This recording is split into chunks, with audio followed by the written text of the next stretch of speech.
Vamos a continuar donde hemos quedado ayer y hemos dicho que la regla de la interpretación de la profecía, hay varias reglas, algunas vamos a estar viendo hoy.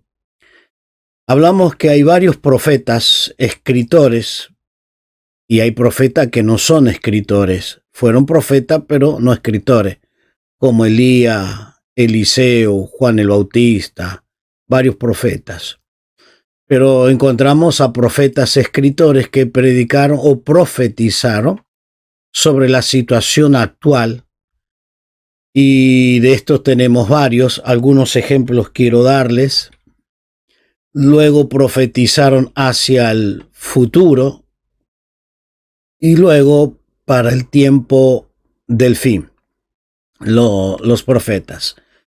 Mayormente quienes profetizaron en estos tres tiempos son los profetas mayores. También hay profetas menores que profetizaron para su tiempo y para el tiempo futuro.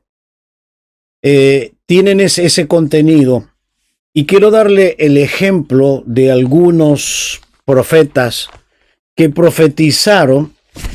Yo voy a pasar rapidito estos textos, pero si usted tiene una hojita y un lápiz, anótelo por favor, y después usted lo puede mirar más tranquilamente. Por ejemplo, el profeta Jeremías fue un profeta que profetizó aproximadamente 44 años. 44 años él estuvo profetizando. Cuando hablamos de profetas, no solo estamos hablando de un mensaje futuro, sino estamos hablando de un mensaje de arrepentimiento para el presente. Un llamado al arrepentimiento, un llamado a volver a Dios. Y esto usted lo va a encontrar mucho en el libro de Jeremías, donde dice: arrepentíos, volveos. Usan varios sinónimos del llamado de Dios. Entonces, en el capítulo 9 del profeta Jeremías, versículo 11 al versículo 16. Yo voy a abreviar la lectura, algunos voy a cortar.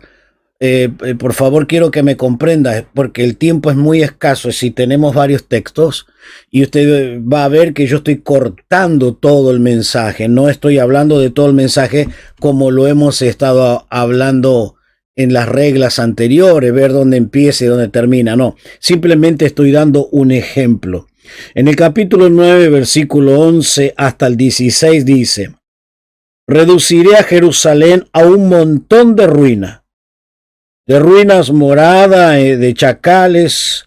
Convertiré la ciudad de Judá en desolación, que no quede morador. ¿Quién es el varón sabio que entienda esto? ¿O quién habló la boca de Jehová? ¿Y a quién habló la boca de Jehová para que pueda declararlo? Y así sucesivamente, por lo menos hasta el versículo 16. En el 16 dice: y los esparciré entre las naciones, que ni ellos ni sus padres conocieron, y enviaré espada en pos de ellos hasta que los acabe. ¿De qué profecía está hablando? Yo creo que aquel que estudia la profecía debe ser un muy dedicado estudiante a la palabra, porque tiene que mirar muchos libros, tiene que mirar el contexto histórico, tiene que mirar quién estaba gobernando, a quién le dice la profecía. Hay muchas cosas dentro de un mensaje profético que hay que darle mucha, pero mucha atención. Y en las profecías tiene que prestar mucha más atención que en las cartas. Y mayormente Jeremías, usted sabe que el rollo de Jeremías fue escrito ordenadamente, y cuando se lo da Baruch, porque Baruch es el que escribe, se lo lleva al rey y el rey lo quema, no acepta. Y entonces tiene que volver a reescribir, y ahí se torna difícil. ¿Por qué? Porque hay cosas que van a acontecer en el futuro, mensajes futuros, lo coloca en el inicio, y lo que tendría que ir en el inicio lo coloca después.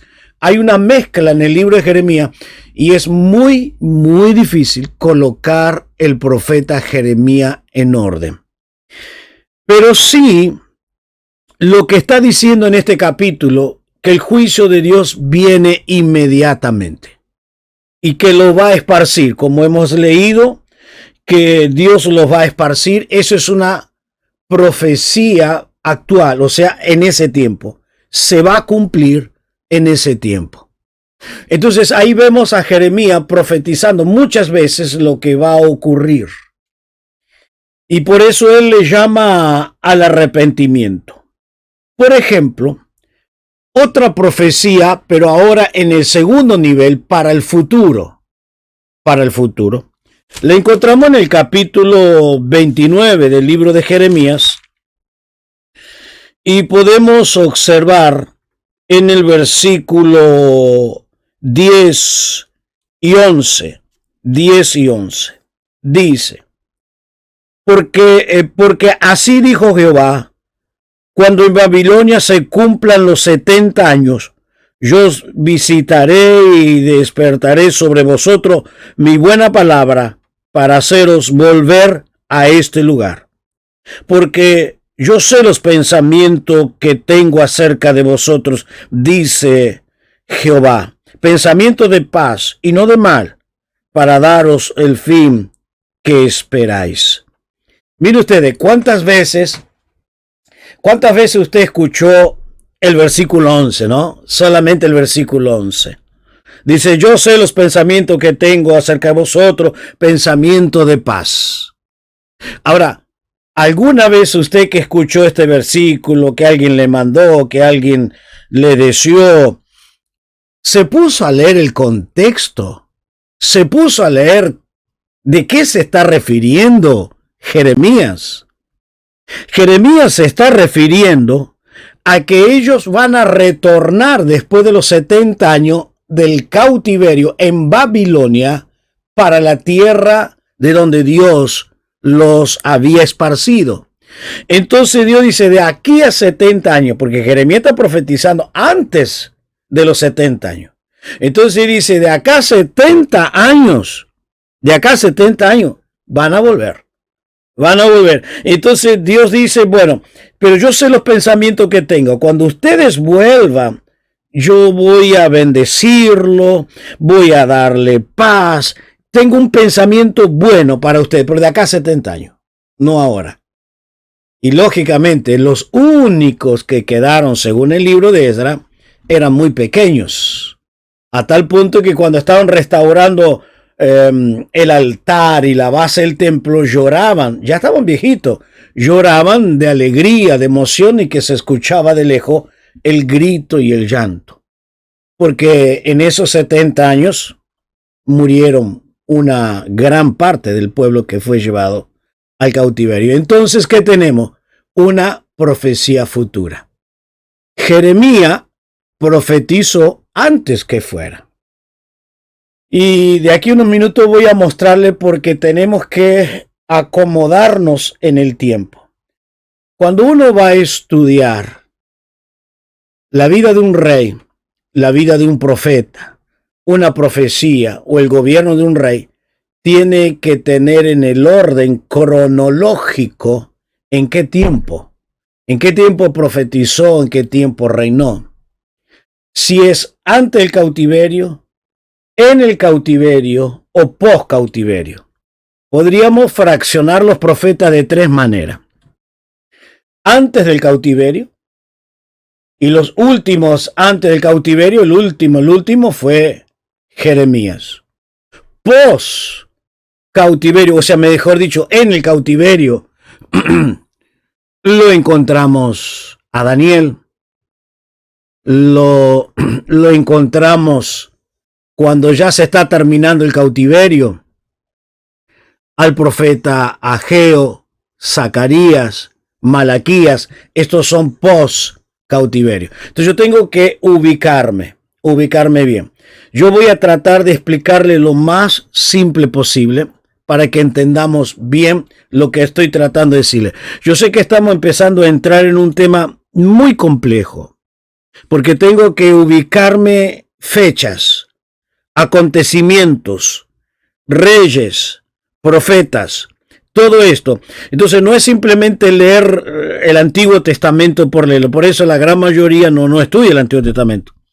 Pero hay que meterse en el correcto sentido del Antiguo Testamento. Pero también profetizó para el tiempo del fin. El tiempo del fin. Por ejemplo, en Jeremías capítulo 31, versículo 31. Esto usted también habrá escuchado. Esto habrá escuchado hasta predicar varias veces. Pero ¿para quién se lo dice esto? ¿Para quién? Esto es otra cosa que vamos a ver, la segunda regla de la interpretación. La primera es, ¿para qué tiempo es esa profecía? Lo que estoy leyendo, ¿para qué tiempo es? Ahora, mire este texto, Jeremías 31, 31. Y aquí vienen días, dice Jehová, en los cuales haré nuevo pacto con la casa de Israel y con la casa de Judá. Escuche esto, lea bien. Dios va a hacer un pacto, no conmigo, porque yo no soy de Israel, con la casa de Israel y con la casa de Judá. Con ellos va a ser un pacto. Entonces yo no estoy dentro de ese pacto. Y le sigue diciendo, no como el pacto que hice con sus padres. ¿Qué pacto hizo con sus padres? En el monte Sinaí, cuando le dio la tabla de las leyes. No como en el pacto que hice con sus padres, en el día que lo tomé para sacarlo de la tierra de Egipto, porque ellos invadilaron mi pacto, aunque fui yo un marido para ellos, dice Jehová. Ahora, ¿qué pacto Dios va a hacer? Pero este es el pacto que haré con la casa de Israel después de aquellos días, dice Jehová. Daré mi ley en su mente, la escribiré en su corazón, y yo seré para ellos por Dios, y ellos serán para mí mi pueblo. Pero ese pacto no es para nosotros, es para Israel. Ahora la pregunta es, ¿para cuándo es ese tiempo? Ese tiempo profetizó Jeremías para el tiempo final. ¿Cuándo? ¿Cuándo? A ver si me entiende, ¿cuándo se va a cumplir esto? Usted y yo estamos viviendo en el tiempo de la gracia.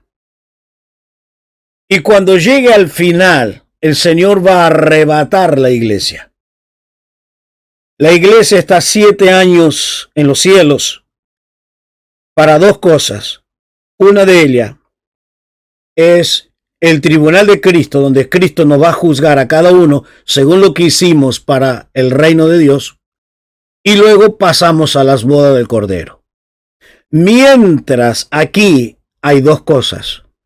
El pacto del anticristo con la nación de Israel durante 3 años y medio. Israel abre los ojos, se da cuenta, quiebra el pacto y vienen los últimos 3 años y medio. Y luego, cuando terminan esos 7 años, la iglesia regresa con el Señor. Y todo ese tiempo de acá en la tierra, después del arrebatamiento de la iglesia y el retorno de Cristo, es todo Apocalipsis. La profecía de Apocalipsis. El Señor regresa con la iglesia y establece el milenio. Y ahí recién hará el pacto con Israel. Ahí los judíos abrirán los ojos. Ahí ellos van a entender, ahí van a colocar su ley en la mente, la va a escribir en su corazón y para ellos será su pueblo. Su pueblo. Porque en estos 7 años en la tierra, mientras la iglesia está en gloria, en estos primeros 3 años y medio, ellos van a pactar con el anticristo creyendo que era el Cristo. Y luego se dieron cuenta, abrieron los ojos por los 2 testigos, los 2 profetas, a los 2 que mataron. Y cuando resucitaron y Dios los llevó a la gloria, se dieron cuenta que esto estaban hablando la verdad. Y aceptaron no al Mesías, sino al anticristo. Y ahí quiebran el pacto. Esto está en el capítulo 11 Apocalipsis, ahí quiebra el pacto. Y en el capítulo 12 de Apocalipsis, la iglesia, mejor dicho, Israel, es perseguida. Ahí se quiebra el pacto, ahí empieza los 3 años y medio. Y en esos 3 años y medio, los últimos 3 años y medio, es lo que se llama la gran tribulación. Y que la Biblia le da muchos calificativos. Son calificativos como el día de angustia, el día de dolor, el día de oscuridad. Diferentes calificativos se le da a estos 3 años y medio. Pero cuando finalice esos 3 años y medio, cuando los judíos se convierten masivamente, porque vuelven al Mesías, pero ahí empieza la gran persecución. Y allí se da inicio al milenio. Entonces, acá está. Se va a cumplir esta palabra. Entonces, ustedes comienzan a comprender que el profeta Jeremías profetizó para ese tiempo, o sea, van a ser llevados al cautiverio. Luego profetizó para el futuro, van a regresar del cautiverio. Algo más de 70 años, porque él profetizó 44 años. Entonces, más de 70 años, 80 años, profetizó que iban a regresar. Y regresaron. Y luego profetiza que Dios va a hacer un nuevo pacto con Israel. Esto es ya para el tiempo final. Bien, así como yo coloqué el ejemplo de Jeremías, lo vamos a encontrar también a Daniel, lo vamos a encontrar a Ezequiel, también profetizando de esta manera, para el tiempo presente, para el futuro. Vamos a mirar, por ejemplo, vamos a hacer una mirada rapidita en el libro de Daniel. ¿Por qué tengo que estudiar las profecías? Si es complicado, pero vale la pena estudiarla. Vale la pena estudiar. Vamos a ir a Daniel capítulo 2, ahí nos vamos a quedar. Cuando Nabucodonosor tiene el sueño. Y entonces es muy bueno, es muy bueno, porque prácticamente es una de las verdades casi importantes de la Biblia, porque yo les dije anoche que las profecías ocupa casi un 30%. Y desde Génesis al Apocalipsis hay profecías. Y no crea que siempre el Espíritu de Dios toma al profeta y profetiza. No siempre es así. Por ejemplo, otro ejemplo que les doy. Una tipología. ¿Qué es una tipología? Es una figura que me está diciendo una verdad esencial. Una tipología es una figura de una verdad esencial. Por ejemplo, Jesús es una tipología del Antiguo Testamento. ¿Y cómo es esa tipología? El cordero. Cuando mataban el cordero, esa era una tipología. El cordero era una tipología. Y está hablando de una verdad esencial. ¿Quién es esa verdad? El cordero. ¿Y quién es el cordero? Cristo. Entonces, las tipologías son profecías también. ¿Por qué? Porque esa tipología me está mostrando en esencia quién ha de venir, quién ha de derramar la sangre y todo el ritual que hay detrás del sacrificio, que es muchísimo. Cuando colocaba la mano en la cabeza del animal, el pecador, y allí se trasladaba todos mis pecados en el animal. Cuando clavaba el cuchillo, derramaba la sangre, la colocaba en los 4 cuernos del altar, desparramaba. Todo tiene un significado. Y todo eso está dentro de la obra de Cristo. Todo está en la obra de Cristo. Entonces, una tipología es una manera de profetizar, una manera profética. Por eso yo le dije que la profecía no es solamente alguien que habla, una tipología, o alguien que canta, alguien que inspiradamente canta. Cuando el salmista canta, como en el Salmo 2, Salmo 22, Salmo 24, están profetizando a través del cántico. Entonces yo tengo que ir viendo minuciosamente, detalladamente, cuando profetiza.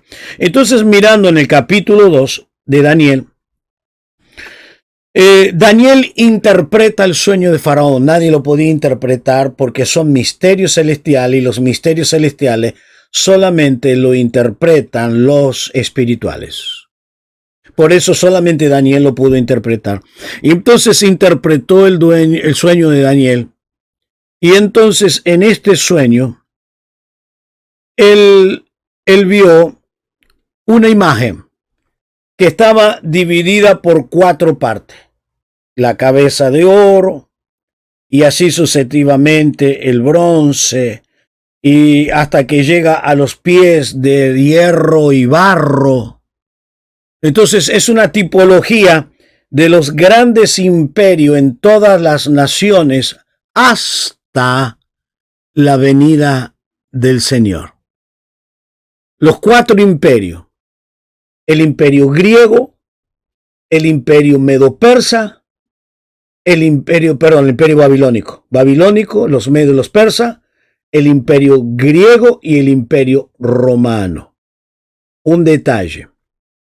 Yo lamento que no puedo explicarle todo, porque si usted no está acostumbrado a la profecía, se le van a quedar un montón de cosas colgadas sin explicación. Yo le dije que la profecía o la visión que tuvo Nabucodonosor y que Daniel la interpreta es hasta el final. Pero hay una pausa. Y esa pausa entre los imperios es la iglesia. Ahora, estos 4 imperios ya pasaron: Babilonia, Medo-Persa, los griegos y los romanos. Pero ahora está la pausa, está la iglesia. Pero luego que la iglesia sea arrebatada, en Apocalipsis dice que va a volver aquella fuerza imperial acá sobre la tierra. Y esas 4 fuerzas de esos imperios van a estar en una sola persona. La fuerza del imperio babilónico, de los persas, de los griegos y los romanos. Y aquí en esta última parte de la profecía que Dios le da a Nabucodonosor y que le interpreta a Daniel, él ve la última parte, o sea, después de la pausa, que es la iglesia, él ve los pies de hierro y de barro. Esto está hablando de una falsa unidad. El hierro y el barro no se unen. Entonces es una falsa unidad, pero eso es para el fin. Y ya se lo explico. Pero vamos a ir a nuestro concepto. Profecía presente, profecía futura. Entonces, la presente, capítulo 2, versículos 36 y 38. Le dice Daniel: este es el sueño, también la interpretación diremos en presencia del rey. 37. Tú, oh rey, eres rey de reyes, porque el Dios de los cielos te ha dado reino, poder, fuerza y majestad. A un rey pagano Dios le dio todo esto. Y donde quiera que habiten hijos de hombres, bestias de campo y aves de los cielos, Él los entregó en tu mano y te ha dado el dominio sobre todos. Tú eres aquella cabeza de oro. Todo esto. La imagen se divide en 4 etapas, en 4 partes. Entonces le dice: tú eres esa cabeza de oro. Y dicho así de paso, para dejarle algún concepto, Babilonia se caracterizaba por la riqueza del oro. Era impresionante. Todo era oro. La riqueza impresionante del oro. Tenían una de las tantas imágenes de una altura más o menos de 15 metros, toda de oro macizo. Una mesa inmensa donde estaba aquella imagen, todo de oro. Eso no lo dice la Biblia, en la historia está. Entonces todo era oro. Por eso esa cabeza que tú viste, esa eres tú. Entonces, ¿qué está interpretando Daniel? Presente. El mensaje presente.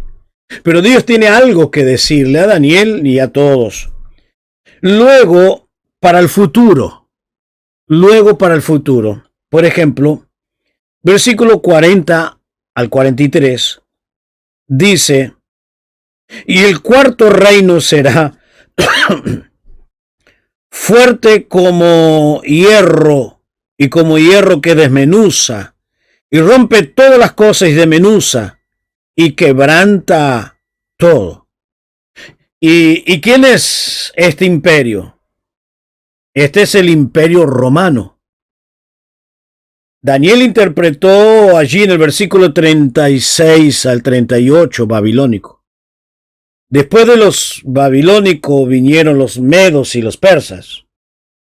Pero para un futuro, ya cuando vino Jesús, o sea, antes de Jesús, y cuando vino Jesús estaba el imperio romano. Estaban en la esclavitud de Roma. Y este es el único imperio que duró mucho tiempo. Duró casi 1000 años. 1000 años duró este imperio. Y muchas de las prácticas que se hacen en forma particular, las leyes en las naciones, son leyes de Roma. Son de Roma. Entonces ahí habla de esa fuerza desmenuzadora que avanza y realmente avanzaba y avanzaba. Usted va a ver el Imperio Romano. El Imperio Romano abarcó todo lo que podía existir en aquel tiempo. El Imperio Babilónico abarcó un sector. El Medo Persa abarcó más grande que Babilonia. Los griegos avanzaron más que el Medo Persa y los romanos más todavía. Entonces, cada vez que iba el imperio tomando dominio, iba creciendo. Entonces, dice, este es hierro. Pero ese hierro es aquel que desmenuza. Por eso Roma se caracteriza por ser un reino muy luchador, muy guerrero, que tomaba los dominios. Y aquel antiguo dicho, todo camino conduce a Roma, era una realidad, porque los romanos hicieron caminos. Y estuviese donde estuviese, siempre terminaban en Roma. Entonces, esto es una profecía futura.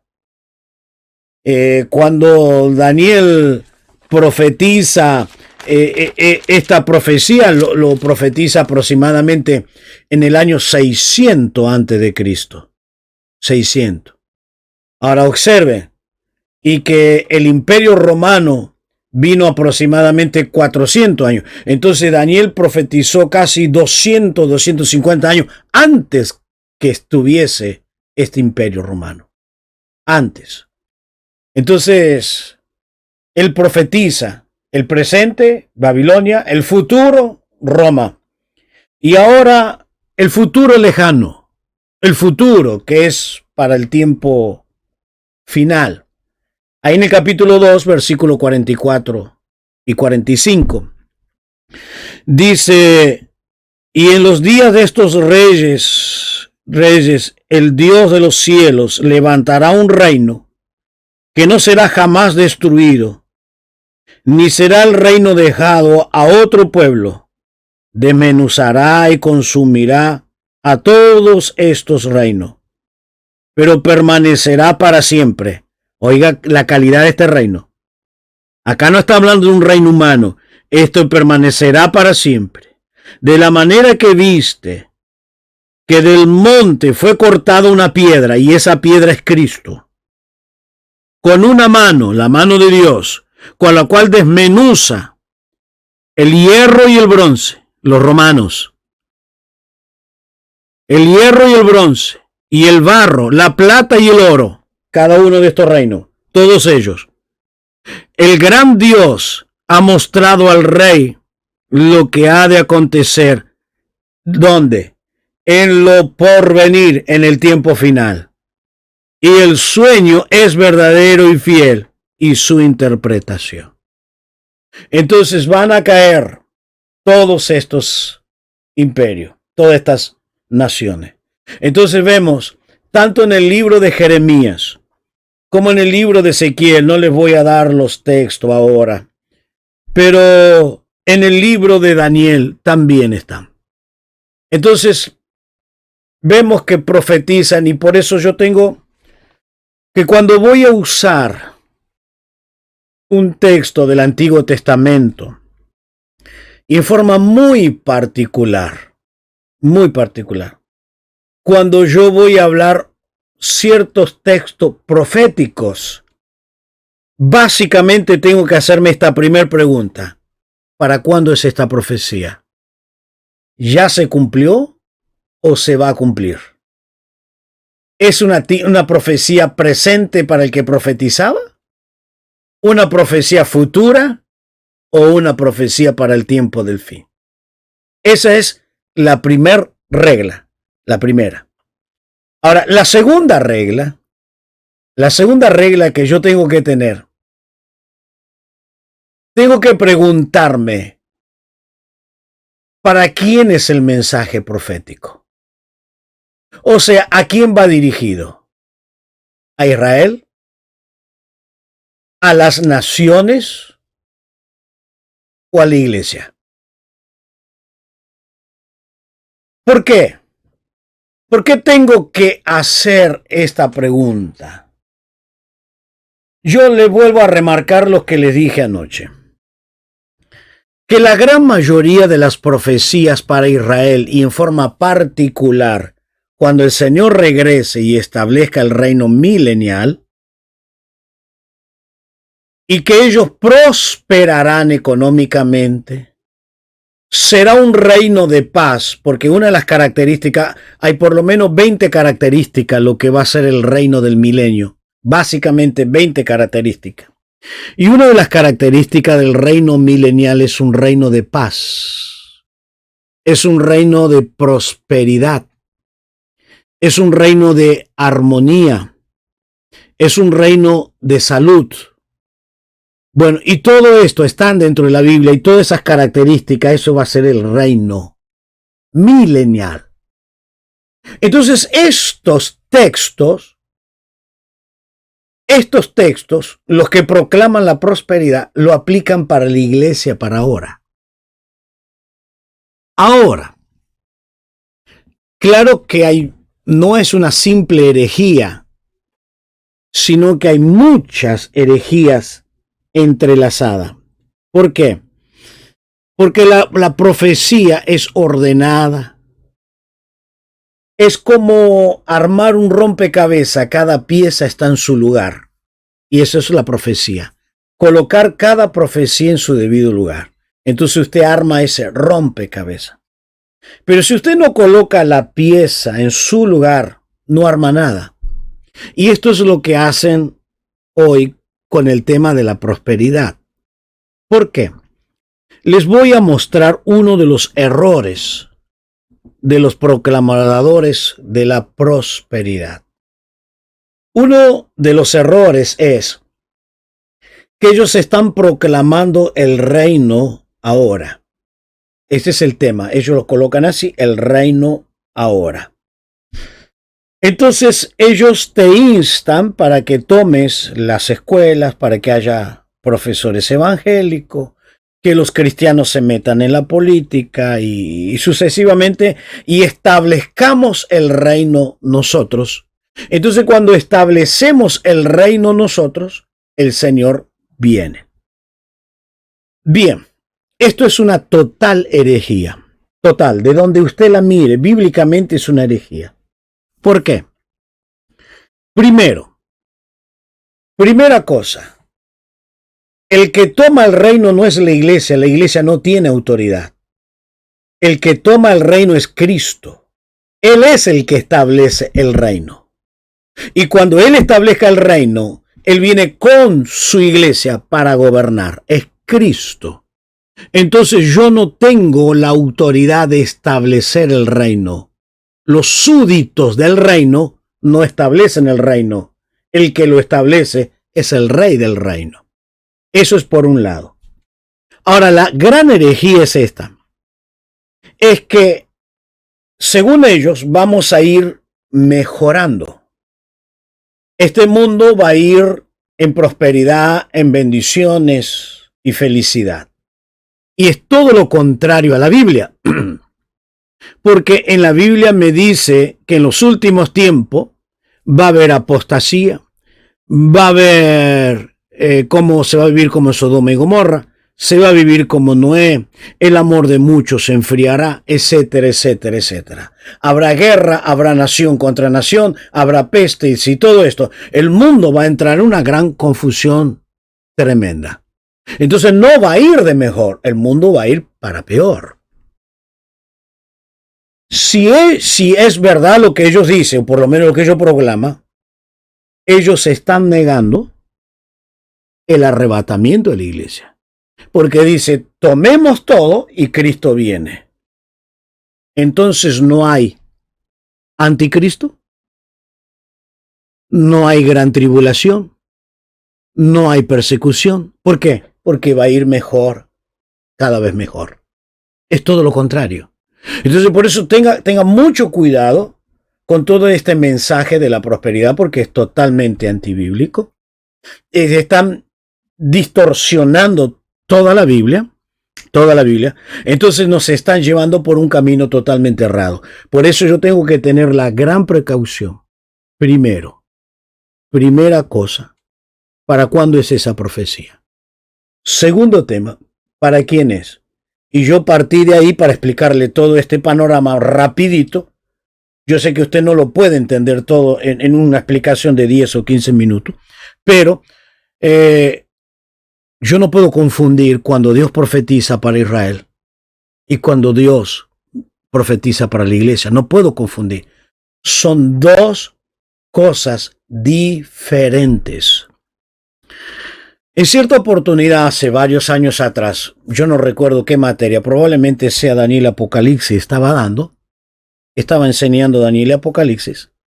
Entonces estaba explicando que cuando Dios profetiza para Israel, es para Israel.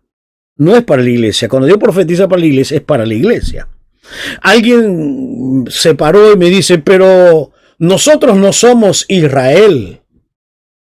Nosotros no somos la nueva Israel. Y entonces tuve que responderle y decirle, nosotros podemos tener la vida de Israel, ciertas prácticas de Israel, pero no puedo aplicar las profecías de Israel para la iglesia. Porque Dios le profetizó a Abraham que donde ellos pisaren serán de ellos, sería la tierra de ellos. Pero yo no necesito pisar una tierra para poder poseerla. Mi tierra es en los cielos, no es en la tierra, no es acá. No es acá. Cuando Dios le profetiza a Israel que las maldiciones te llegarán si no obedeciera y todo esto, Dios se lo profetiza y le dice, Israel, es Israel. No podemos confundir. Cuando Ezequiel ve en el capítulo 37 un valle de huesos secos, es Israel. Cuando ve en el capítulo 38 y 39 de Ezequiel, cuando ve que el enemigo viene del norte para atacar a Israel, para tomar sus riquezas, y vendrán de tres grupos diferentes, tres confederaciones diferentes, tres confederaciones. Una de ellas, los del norte, ellos son los que van a dirigir. Y el norte es Rusia, es China. Rusia y China va a venir a atacar a Israel. Pero no me van a atacar a mí. No, eso es para Israel, es solo Israel.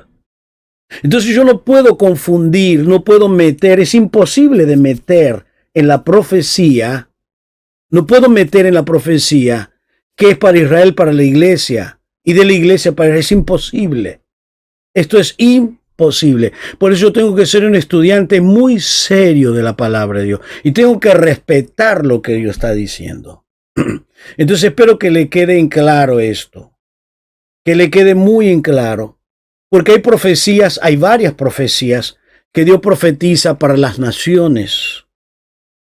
Profecías para Egipto, profecía para Siria, para varias naciones, profecías contemporáneas para nuestros días y para el futuro, que tiene que ver con Rusia, con China, con Europa, Pero esos son profecías para las naciones, no para nosotros.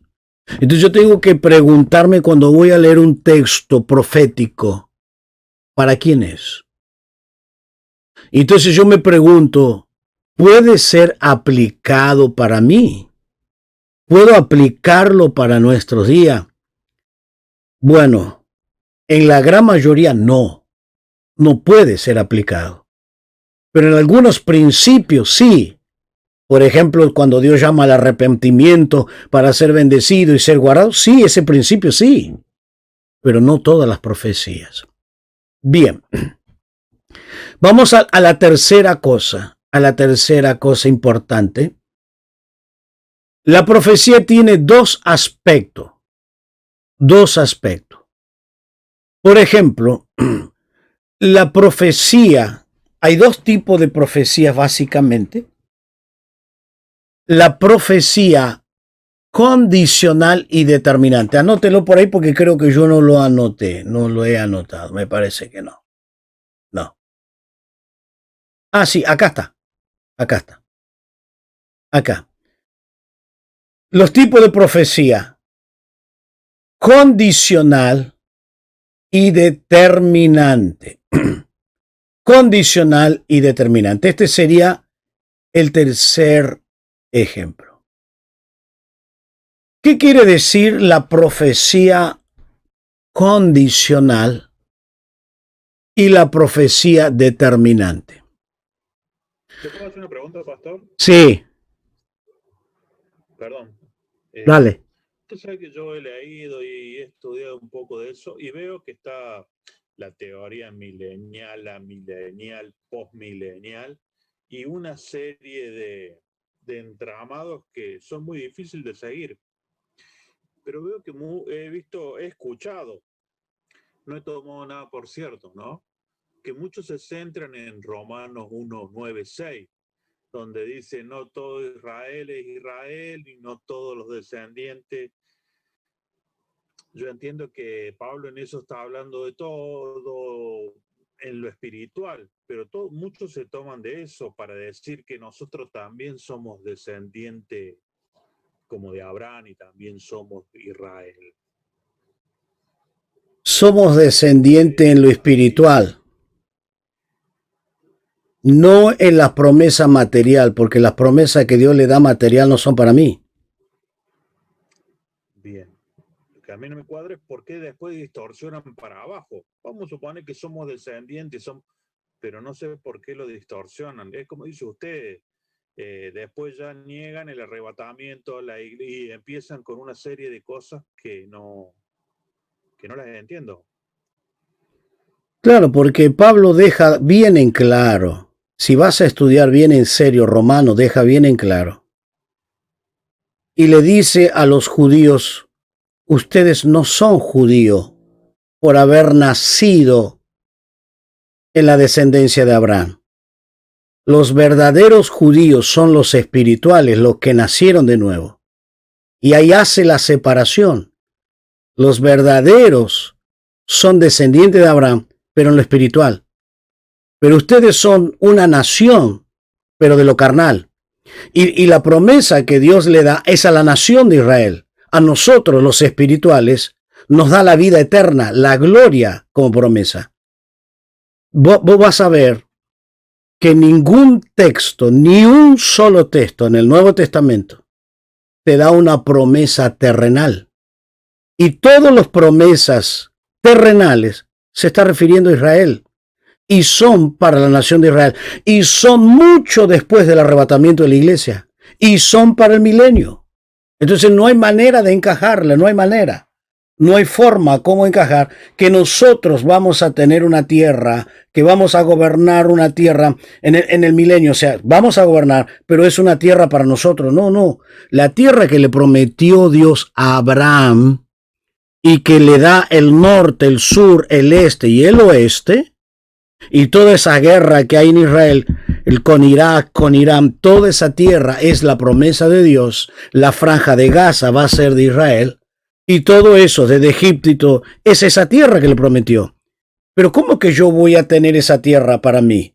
Esa tierra es para la nación de Israel, pero no para la nación espiritual, no para los que nacieron de nuevo. Esto es para la nación física, es para ellos, nada más. Y eso se va a cumplir porque lo que Dios le prometió, se lo prometió a Abraham, se lo prometió a Moisés, se lo prometió a Jacob, a todos se lo prometió. Pero nunca tuvo la nación de Israel esa tierra, jamás la tuvo completa, ni aun con David, ni con Salomón, que fue el que más territorio abarcó, ni con Salomón la tuvo. Nunca. Entonces vamos a decir que Dios falló. No, Dios no falló. Dios va a cumplir. ¿Pero cuándo va a cumplir? En el milenio. En el milenio va a recuperar y va a tener todo ese territorio. Pero ya en el milenio, ya estamos nosotros glorificados. Estamos glorificados. Entonces hay que entender y separar esa separación. Separar. Ahora, cuando Pablo escribe a los romanos, le está escribiendo a los judíos 9, 10 y 11. Judío, judío. Ahí ya no entramos. Nosotros entramos desde el capítulo 1 hasta el capítulo 8. El 9, el 10 y el 11 es para los judíos. Bien, no sé si voy a aclararte todo, pero eso es un concepto, una de las maneras de ver, una de las maneras correctas de interpretar, porque no hay manera como encajarlo, no hay manera como encajarlo. Sí. Bien. Seguimos con la profecía condicional y determinante. ¿Qué quiere decir esto? La condicional y la determinante. Hay palabras, hay mensajes proféticos que para que se cumpla tienen que tener condiciones. Por eso Dios dice, si haces esto, vas a tener esto. Es condicional. Pero hay profecías determinantes, que Dios la determina y que va a ocurrir así. Y las profecías determinantes son el libro de Daniel, el libro de Apocalipsis, Zacarías y tantos otros más, Ezequiel. Son todos determinantes, eso se va a cumplir. No depende de nada, sí o sí se va a cumplir. Yo le voy a dar un ejemplo de una profecía determinante. Condicional. En Primera Reyes 14 dice en el 1. En aquel tiempo Abías, hijo de Jeroboam, cayó enfermo. Y le dijo Jeroboam a su mujer, levántate ahora, disfrázate, para que no te conozca que eres la mujer de Jeroboam, y ve a Silo, porque allá está el profeta Ahías, el que me dijo que yo había de ser rey de los pueblos. Mire, el profeta Ahías le dijo, el que me dijo, él le dijo, y fue exactamente como él le dijo. Pero no solamente que le dijo que iba a ser rey, y si cumpliere los mandamientos, si obedeciere, yo estaré contigo, Dios le dice. Yo estaré contigo. Eso usted lo puede mirar acá en los textos anteriores, acá, ahí. Usted lo tiene en los apuntes. Acá yo lo he colocado, En el capítulo 11, versículo 34, todo lo que el profeta le profetizó. Y cuando él reinó, escuche esto es tremendo. Cuando él llegó al reinado, hizo todo lo contrario a lo que el profeta le dijo. Todo lo contrario. Todo lo que Dios le había dicho. Entonces, ¿qué él hizo? Hizo becerros de oro. Les hizo subir a Jerusalén. Basta estar en Jerusalén. Le dice, acá están sus dioses. Estos son los que este fue el que le sacó de la tierra, de Egipto. Colocó en Betel. Hizo 8 grandes reformas. Colocó en lugar de sacerdotes los que no eran sacerdotes. Hizo fiestas en el mismo mes en Jerusalén y en Betel. Totalmente contrario. Dios mandaba que se haga en Jerusalén. Él hizo en Betel y en Dan. Ofreció sacrificio que no tendría que haberlo hecho. Todo esto, léalo detenidamente. Entonces, cuando llegó el momento que su hijo se enferma, 22 años de reinado, él no le interesó por 22 años la palabra. Pero él se acordó, hace 22 años me habló el profeta. Y entonces le dice, colócate algún disfraz para que no te conozca. Y el profeta Ahías ya estaba ciego, ya no veía. Y escuche lo que dice el versículo 6. Cuando Ahías oyó el sonido de sus pies, él no veía, escuchó el sonido. Al entrar por la puerta, dijo, entra, mujer de Jehová. No necesitaba verla. ¿Por qué te finge otras? Él no la veía, pero ¿qué él era? Un vidente. Él veía, él tenía una gran visión. Aquí yo soy enviado a ti con revelación dura. Y ahí Dios le habla duramente. Dios le habla de toda su trayectoria. Y en el versículo 10 le dice, por tanto aquí yo traigo mal sobre la casa de Jeroboam y destruiré a Jeroboam y todo varón. Oiga, le había dicho que su descendencia serían bendecidos y que Dios estaría una bendición sobre ellos. ¿Y qué dijo? Traigo mal sobre la casa de Jeroboam y destruiré de Jeroboam todo varón y siervo como libre en Israel, y barreré la posteridad. Y Dios dijo, no, voy a bendecir esa posteridad. Pero ahora ¿qué dice? Lo voy a barrer. ¿Y qué lo va a barrer? Como estiércol. Y le termina diciendo, para ver que esta profecía es verdadera, cuando llegues a la ciudad, el niño morirá. Esa era condicional. Esa profecía era condicional. Dios le profetiza a Jeroboam. ¿Qué privilegio tenía? El privilegio tremendo de tomar el reinado. Después de él, después de Jeroboam, vinieron 17 reyes más. Después de Jeroboam vinieron 17 reyes más. De esos 17, cuando usted ve la biografía, al final que muere uno, usted va a encontrar esta frase. Hizo lo malo como Jeroboam. 15. ¿Cuánto duró? 320 años. Desde Jeroboam hasta el final del reino, perdón, no 320, eso es el reino del sur. 270 más o menos. 270 años. En esos 270 vinieron 17 reyes después de Jeroboam. Y 15 de esos reyes, dice la Biblia, hizo lo malo como Jeroboam. Esa profecía, ese mensaje es condicional. Pero nosotros estamos tocando más que nada las profecías incondicionales, las que son determinantes, que van a cumplirse. Ahora, yo quiero dar un pequeño paréntesis, una pequeña oportunidad, porque probablemente habrán surgido algunas preguntas, algunas dudas, y quiero que ustedes pregunten, por favor.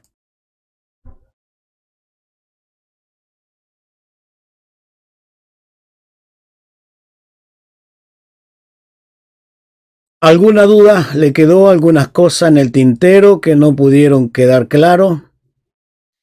Sí, una pregunta. Pastor estaba comentando sobre la profecía de Israel, ¿sí? Lo que está en la Biblia. Porque vino algo que se escucha mucho y porque las personas tienen que ir hoy en día para Israel. Ellos quieren ser judíos. Sí. ¿Qué versión son eso? ¿Por qué eso acontece? ¿Por cuál motivo? Bueno, ellos mayormente alegan que deben volver a las raíces y a las raíces judías. Y entonces comienzan esas prácticas judaizantes, que esas prácticas Jesús no la colocan como medio de salvación. Ese problema Jesús lo tuvo con los de Gálatas, la iglesia de Galacia. Lo que hoy están haciendo es lo que las iglesias de Galacia hicieron años atrás. Volver a la ley para ser salvo.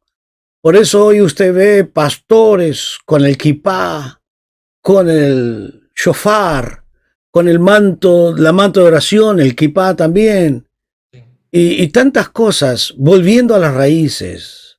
No tiene nada que ver con la salvación. Cristo nos liberó, somos libres en Cristo, no necesitamos volver a las tradiciones judaicas. Y bueno, y ahí viene un montón de otra cosa, viene la danza, viene muchas costumbres totalmente israelí que no aportan para nada para la salvación, bajo ningún punto de vista. Y hasta inclusive algunos van y se terminan bautizando en el Jordán, como creyendo que en el Jordán tiene una autoridad mejor que en el río de acá de Paraná o en cualquier otro río, como que si fuese diferente. La importancia del bautismo es que yo morí y salí para una nueva vida, no importa qué río estoy, no importa, o qué pileta, lo importante es que realmente he muerto y he nacido para una nueva vida. Sí, esto se está tornando muy común en nuestros días, sí. Pero no. Sabe que hay muchas cosas más serias en esto, mucho más. Porque en la práctica de las danzas, hay ciertos movimientos. Y en ciertos movimientos es la reprensión, la autoridad para expulsar, para liberar, con movimiento, cómo te mueves, cómo danza. Eso es una herejía total. Porque si yo por medio de una danza puedo liberar a alguien, entonces ¿para qué vino Cristo? Porque realmente el único que libera es el Señor. Jesús dijo, y en mi nombre echarán fuera demonios, sanarán. Los milagros vienen en Cristo, no en una danza. Eso es una cosa totalmente antibíblica. Muchas gracias. Muy bom. Obrigado. ¿Alguien más? Yo quería hacer una consulta también. Con respecto a eso que mencionó recién, con respecto a las danzas. Nos ha pasado como jóvenes muchas veces en iglesias donde pensábamos que era una mala costumbre, que se ponían a saltar en medio del culto, todos, pero toda esa iglesia adelante. Y primero pensábamos, mirábamos raro, pero pensábamos que era algo de una mala costumbre. Pero una vez entre los jóvenes escucharon a los dirigentes que decían, sentémonos adelante, porque así después vamos a danzar en la presencia de Dios y va a descender el Espíritu Santo. Dicen.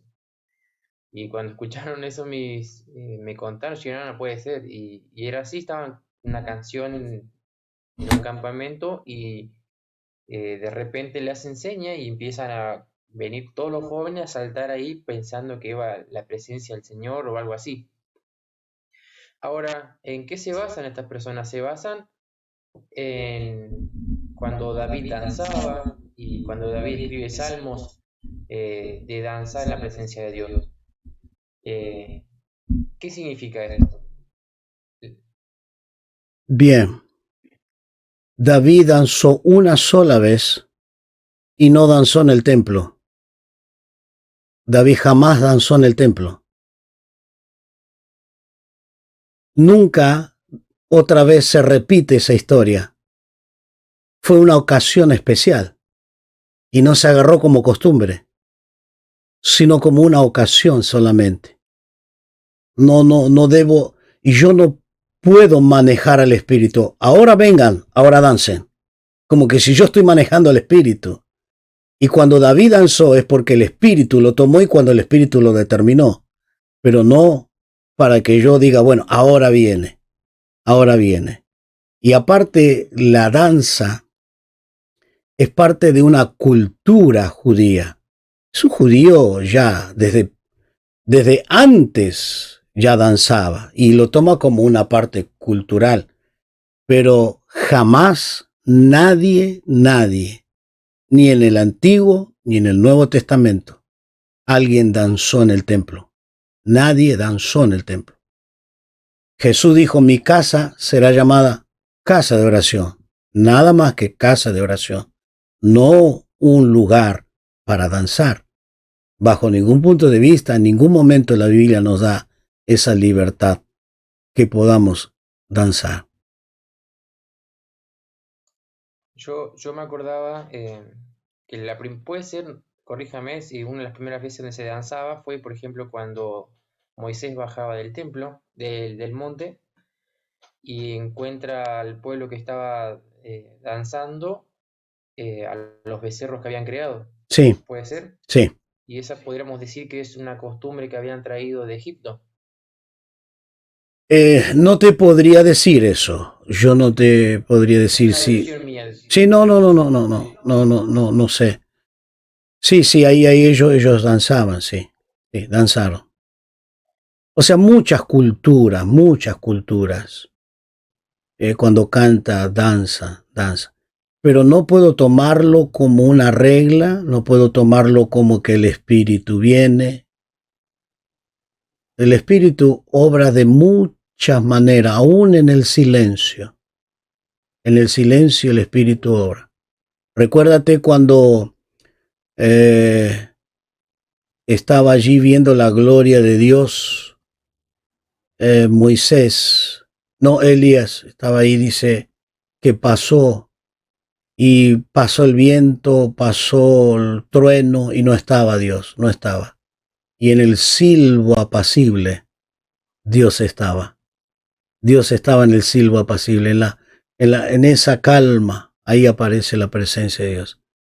Y bueno, Dios tiene muchas maneras de obrar. Yo no puedo encajonarlo. Dios obra así, Dios obra. No.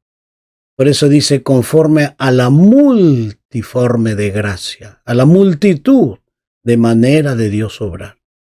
A uno Dios lo salva en un lugar, a otro lo salva en otro lugar. Pero Dios obra de una o de otra manera. Pero no puedo encerrarlo según mi experiencia, ¿no?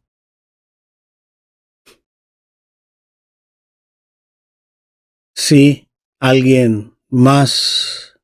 Pastor, una pregunta. Primero quiero hacer un comentario sobre las danzas. Hace mucho tiempo atrás, un año, dos, no, más. Estábamos en la casa de unos familiares, no, amigos de mi mamá, y la hija de esta familia sale y dice, bueno, nos vemos, un gusto conocerlo. Y se me ocurre preguntarle, ¿a dónde vas? Porque ya estamos ahí. Ah, me voy a estudiar danzas dentro de la iglesia, dice. Yo quedé como diciendo, wow, o sea, yo pensé que capaz utilizaban el Zoom de la iglesia para enseñar danza, y no, era danza de estas las que se hacen ahora con los pañuelos, no sé si lo vio usted, que Sí. pañuelo, después hay una sábana que te tiran, o sea, yo gracias a Dios estuve una sola vez y porque fui a acompañar a un primo, pero desde mi perspectiva, y ahora escuchándolo a usted que nunca se danzó adentro de la iglesia, es como que yo digo, pero ¿qué están haciendo? Pero se siguen hasta hoy en día, se sigue firmemente danzando, hay escuelas, no escuelas, sino como cursos, no sé cómo se explica Sí, eso. hay escuela de danza, Claro, o sea, yo me refiero a la escuela de danza bíblica, digamos. Sí, bíblica, te estoy diciendo bíblica. Bueno, entonces sí, peor, vamos peor, pero bueno. Bueno, ese era un comentario. En fin, mi pregunta era, usted dijo que los que profetizan ahora, que agarran toda esta profecía y arman el rompecabezas al revés, dicen que el mundo va a ir en continua mejora. Sí. Pero si uno mira nomás, yo siempre a veces le explico a la gente, sin la perspectiva de Dios, mira la naturaleza, mira lo que hace el hombre con el planeta. Mirá lo que hace el hombre con tal cosa, con el agua, con los recursos, con todo. Destruye todo ese. Le digo, ¿vos te crees que el mundo va a ir a mejorar? Uh-huh. Y entonces mi pregunta es, ¿de dónde sacan eso de la Biblia que este mundo va a mejorar tomando, ponele, como usted dijo, el gobierno, tomando escuelas, poniendo profesores, poniendo gobernadores, políticos, todo cristiano? O sea, ¿de dónde ellos se basan que va a ir este mundo mejorando si uno nomás sin la perspectiva de tener bíblicamente ve que no se va mejorando este mundo? Sí, distorsionando la Biblia, distorsionando. tomando texto que Dios va a cumplir en el milenio, tomándolo para la iglesia. Entonces ellos van tomando diferentes textos que van a cumplirse en el milenio, lo toman como para ahora. Entonces dice, bueno, entonces reinamos, va a haber paz, va a haber armonía, las armas se van a convertir en arado. Entonces esto hacemos y ya está listo. Pero eso es totalmente distorsionado porque se refiere al milenio, ¿no? Al milenio, bajo ningún punto de vista se puede interpretar para este tiempo. Uh-huh. O sea, sacan texto así y bueno, fuera de contexto. Texto fuera de contexto. La gran mayoría de esas personas no respetan ni lo básico de la hermenéutica, no interpretan como deberían interpretar las escrituras. No como yo la interpreto, sino como realmente debe estudiarse una Biblia, como debe estudiar el texto. Yo no pongo mi verdad, yo miro la verdad en la Biblia. Esto es totalmente diferente. Uh-huh. Muchísimas gracias por responder, pastor. Una pregunta, pastor. Tipos de profecía codicional. No entendí bien eso. ¿Puede ser un repasito chiquitito? Sí, Dios te pone condición para que se cumpla. Por ejemplo, Dios le puso a Jeroboam: si anduvieres en mi camino, ahí están en los apuntes, todo el texto te lo coloqué, Primera Reyes 11.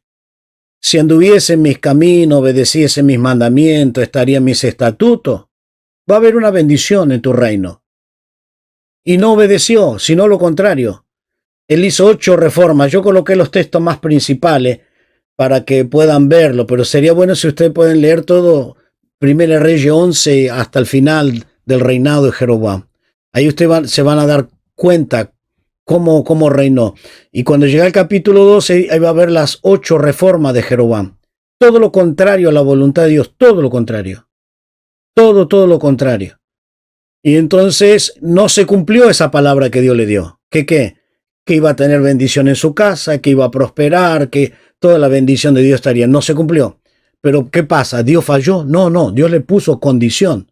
Si obedecieres, ahí sí se iba a cumplir, pero lamentablemente desobedeció. Entonces la condición nunca se cumplió la profecía porque era condicional. Era condicional. Listo, gracias, pastor, perdón. Ok. Bien. Oscarcito, ¿querés hablar? No te escucho nada. Sí, una pregunta. Sí. Hoy en día está muy de moda los profetas y hay una gran confusión entre el don de profecía. Y entendemos que los profetas eran las personas estas, los videntes de antes que, inspirados por Dios, hablaban las cosas que del presente, lo que habría de acontecer, como lo estuvo enseñando usted, y estos profetas actuales. ¿Cómo explicarle a la gente de que los profetas actuales no son como ellos dicen y no es una confusión con el don de profecías que ellos están confundiendo y en la cual dicen que son profetas? Sí. La Biblia dice que los profetas se terminó con Juan. Se terminó con Juan. Entonces, la profecía en sí misma se terminó con Juan, pero una gran diferencia es con el don de profecía. Una gran diferencia. Por eso ya no hay profetas, no hay más el ministerio profético. No hay más ministerio profético. Porque el ministerio profético, ellos recibían directamente palabra de Dios para transmitir al rey, al pueblo, llamarlo al arrepentimiento y dejar escrito, y muchas de sus profecías son verdades eternas, doctrinales, pero hoy ya no más, porque ya no tenemos más nada que agregar. La doctrina ya se cerró, ya no hay más nada que agregarle. Por eso, Pablo, mire usted, por favor, le voy a explicar algo sobre esto, lo que me están preguntando. Vamos a ir a Efesios, por favor.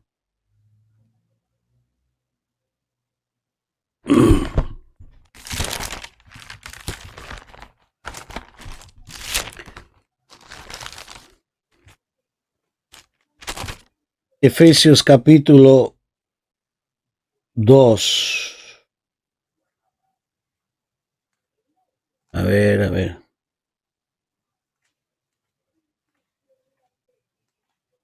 Versículo 20, 2:20. 2:20. Dice, edificaos sobre el fundamento de los apóstoles y profetas, siendo la principal piedra del ángulo Jesucristo mismo. Quiere decir que tengo que edificarme sobre el fundamento de quién? Profetas y apóstoles. Entonces los profetas y los apóstoles me dejaron el fundamento, la base.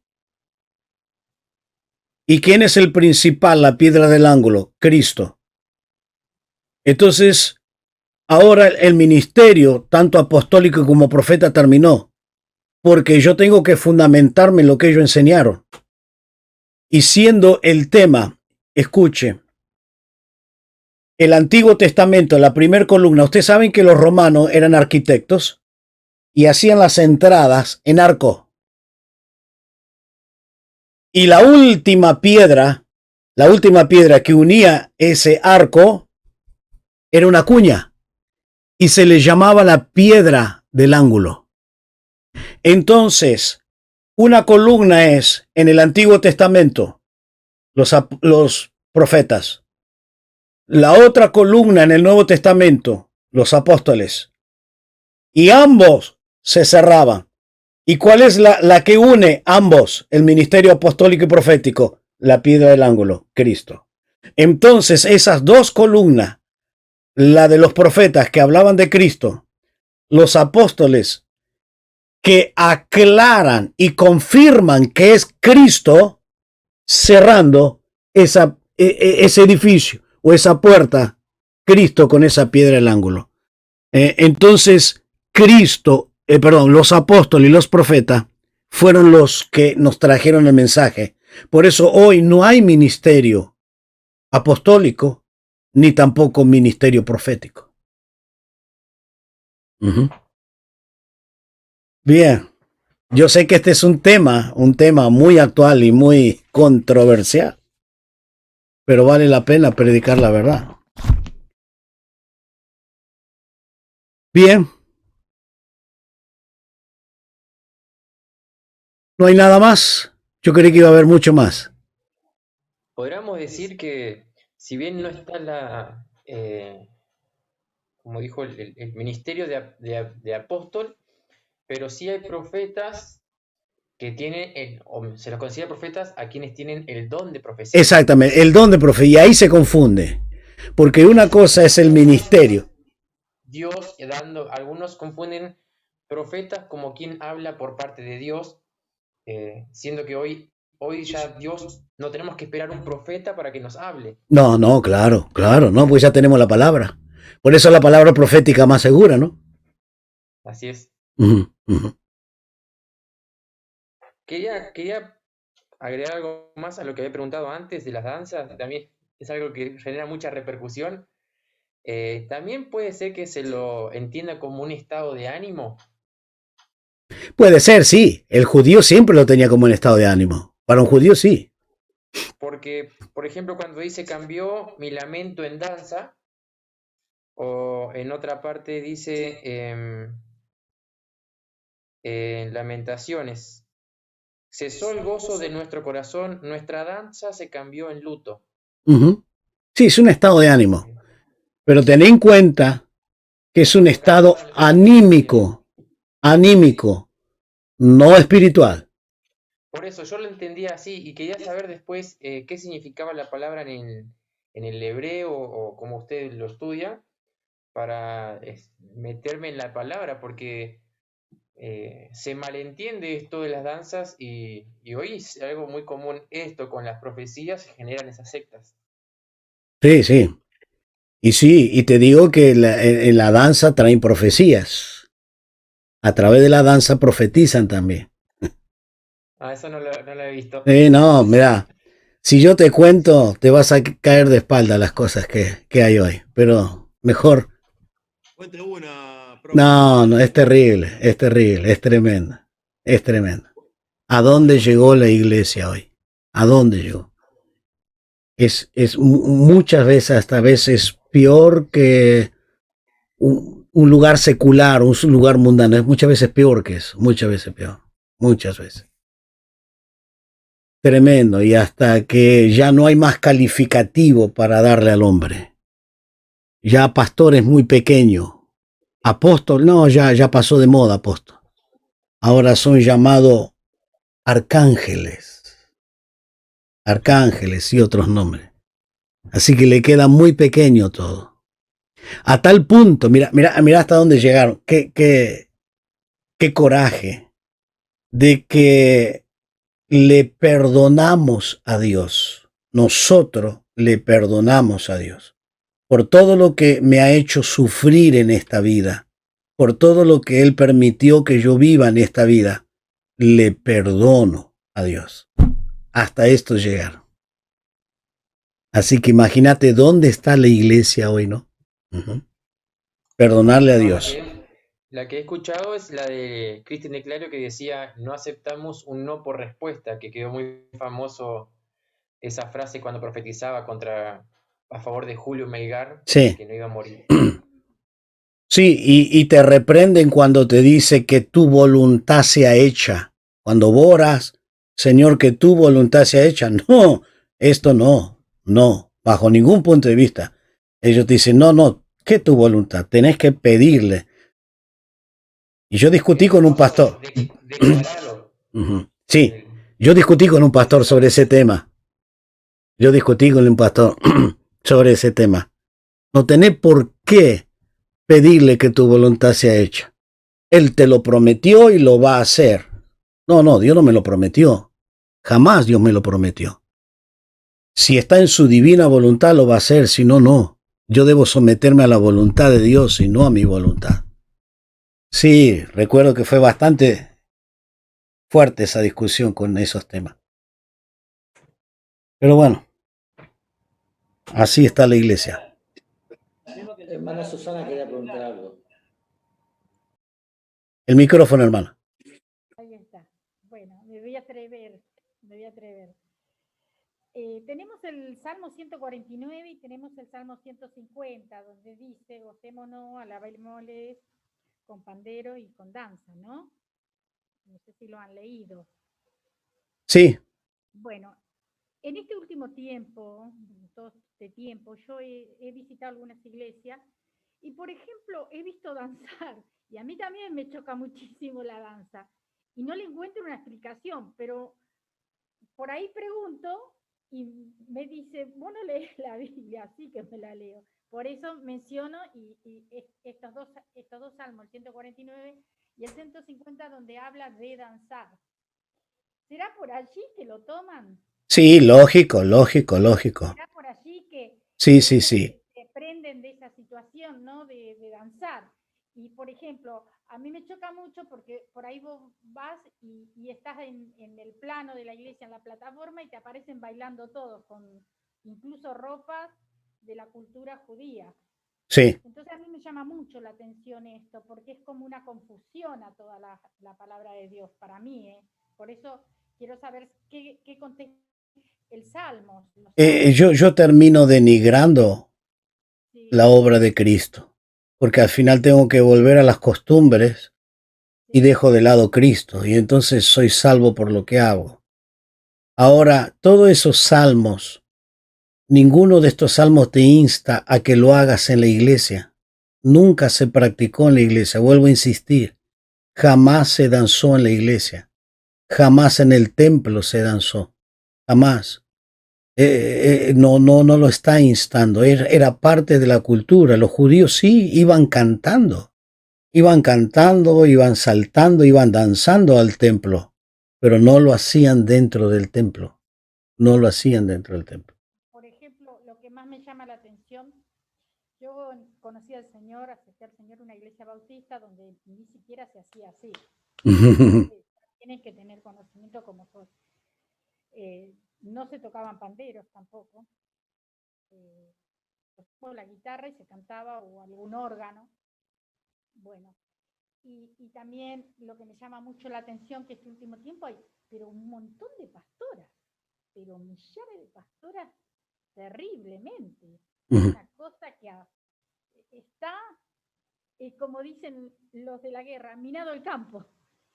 Sí. Yo que me llama la atención eso. ¿A qué se atribuye todo eso? ¿Por qué? A la decadencia de la iglesia, la falta de conocimiento de la Biblia, la gran decadencia. Jesús hace una pregunta. Cuando Jesús regrese a la tierra, ¿hallará fe en la tierra? Cuando el Hijo del Hombre vuelva a la tierra, ¿va a hallar fe? Y ahí está la pregunta. ¿Va a hallar fe? Mucha gente van a decir, sí, yo creo. Pero realmente fe digna de que le agrade y que viva como Dios quiere. Ahí está la diferencia, ¿no? Porque en todos eso lo que más trabaja es la emoción y no el profundo encuentro de Dios en mi espíritu. Tener un verdadero arrepentimiento. Y el verdadero arrepentimiento me lleva a humillarme, inclinarme, llorar, pedir perdón, pedir misericordia. Por eso el profeta Joel le llama a los pastores, a los líderes.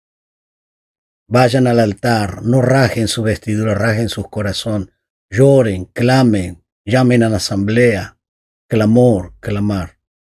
Pero eso muy difícil que lo veamos, de que las iglesias llamen al arrepentimiento, que venga a pedir perdón, pedir misericordia, pedir que Dios tenga compasión de nosotros. Bien, yo le quería mostrar antes de finalizar. Vamos a ver si podemos ver esto. Vamos a ver.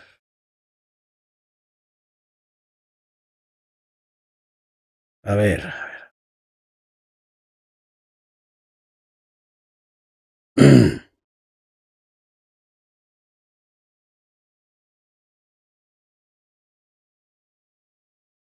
No.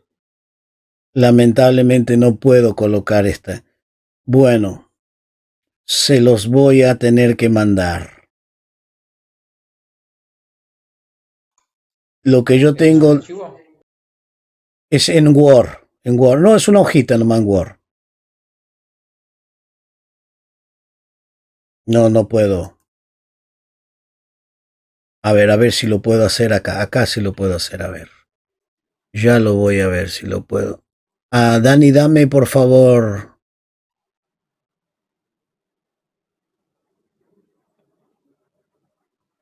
Acá está. ¿Lo ven ahora? Ok. Sí. Ahí está. Por ejemplo, una de las cosas que yo le decía, que ustedes tienen que ubicarse en el tiempo. Los reyes de Judá, y acá aparecen los reyes, y aparecen las fechas que ellos reinaron. Los reyes de Israel, el reino del sur y el reino del norte. Y los profetas. Estos profetas profetizaron para el reino del sur, el reino del norte, perdón, Israel, y esto para el reino del sur, el reino de Judá. Entonces usted va a ver, todos estos profetas no son escritores, estos que están aquí, pero luego aparece Amós y aparece Isaías, y noten que el profeta Isaías profetizó sobre Jolán, Acaz, Ezequías y Manasés. Bajo estos 4 reinos profetizó. Miquea fue contemporáneo de Isaías. Los dos profetizaron juntos. Sí. Luego tenemos el profeta Jeremías, profetiza cuando estaba Josías, Joacás, Joacín, Joaquín y Sedequías. Sí. También Habacuc Pero Habacuc fue poco tiempo que profetizó.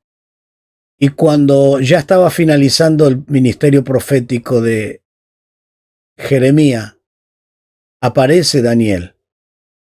Y Daniel profetiza bajo todos estos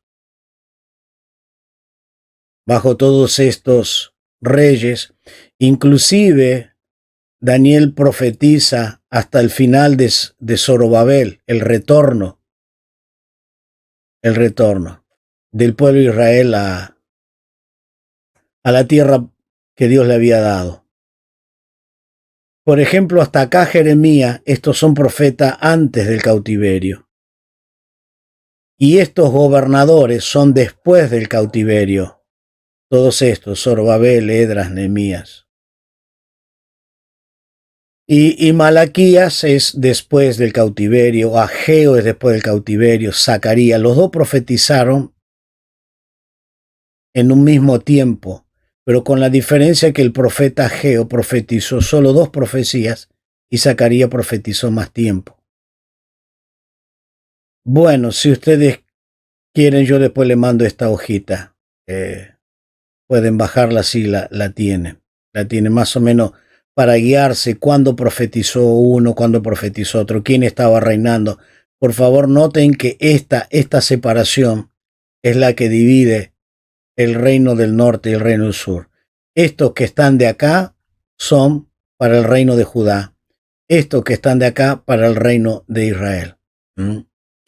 Lógicamente que este reino, el reino de Israel, el reino de Israel fue cautiverio antes que el reino de Judá.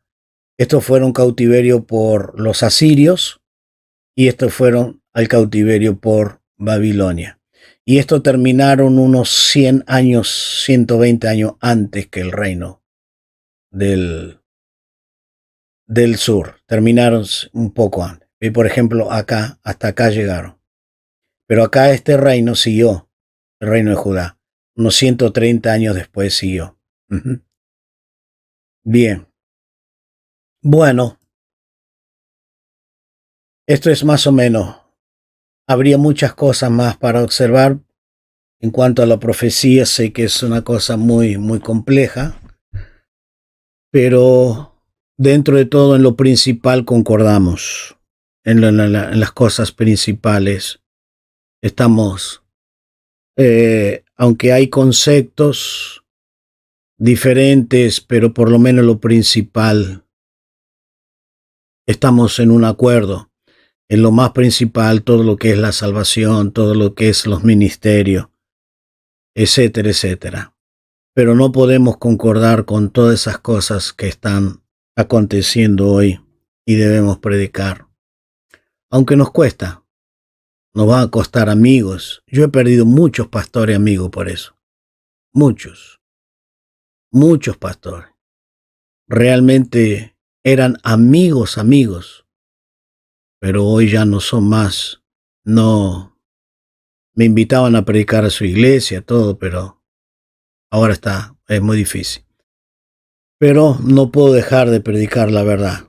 Tengo que predicar la verdad y es fundamental que me mantenga en la verdad si un día quiero llegar a la gloria eterna.